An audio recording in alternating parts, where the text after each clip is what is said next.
जय श्री कृष्णा, राधे राधे। आज हम आपके लिए लाए हैं धनतेरस की कहानी। धनतेरस के दिन यमराज जी का उद्यापन किया जाता है और यमराज जी की कहानी सुनी जाती है।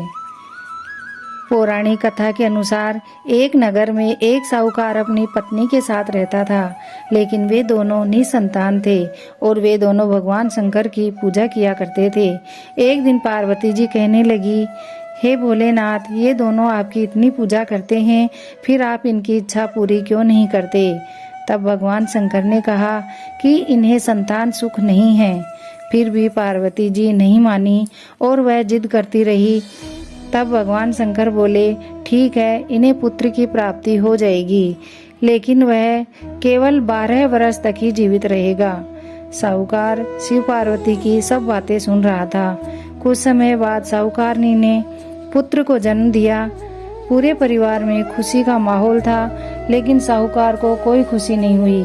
धीरे धीरे बेटा बड़ा हुआ तो साहूकारनी कहने लगी, मैं अपने बेटे का ब्याह रचाऊंगी। साहूकार ने बहुत मना किया, लेकिन वह नहीं मानी। तब साहूकार ने साहूकारनी को शंकर पार्वती की सब बात बताई। साहूकारनी यह जानकर बहुत दुखी हुई, लेकिन उसने कहा कि कोई बात नहीं, मैं इसका ब्याह करके अपने मन की तो कर लूं। तब साहूकार ने बेटे का विवाह कर दिया और घर में बहू आ गई।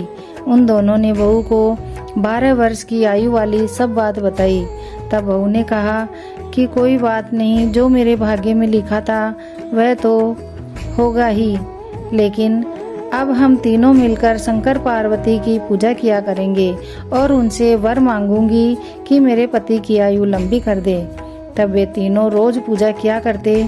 एक दिन ऐसा भी आ गया कि जब लड़के की आयु पूरी हो गई और यमराज साहूकार के बेटे को लेने आ गए। तब साहूकार ने कहा कि मेरा पुत्र अपनी पत्नी के साथ है। यमराज उसकी पत्नी के पास गए तो वह बोली, अभी तो मेरे पति ने जीवन का कोई सुख नहीं देखा और आप उसे लेने आ गए। तब यमराज ने कहा कि इसकी इतनी ही आयु थी जो ये भोग चुका है। तब पत्नी ने शंकर पार्वती जी से प्रार्थना की कि हे भगवान, क्या ऐसा उपाय नहीं है जिससे मेरे पति की आयु लंबी हो जाए? तब भगवान ने कहा कि तुम यमराज के नाम का काला कंबल, लोहे का तसला और 5.25 रुपए उठाकर रख दो। 1 वर्ष पूरा होने पर यह किसी को दे देना, तुम्हारे पति की आयु लंबी हो जाएगी। जैसा भगवान ने बताया, बहू ने वैसा ही किया और उनके आगे यमराज की भी ना चली। उसके पति की आयु लंबी हो गई। हे शंकर भगवान, माता पार्वती, हे यम देवता, जैसा आपने बहू को दिया वैसा कथा कहने वाले, सुनने वाले और ओंकार भरने वाले सबको देना। जो भी यह कथा सुने उसे लंबी आयु प्रदान करना। बोलो शिव पार्वती की जय।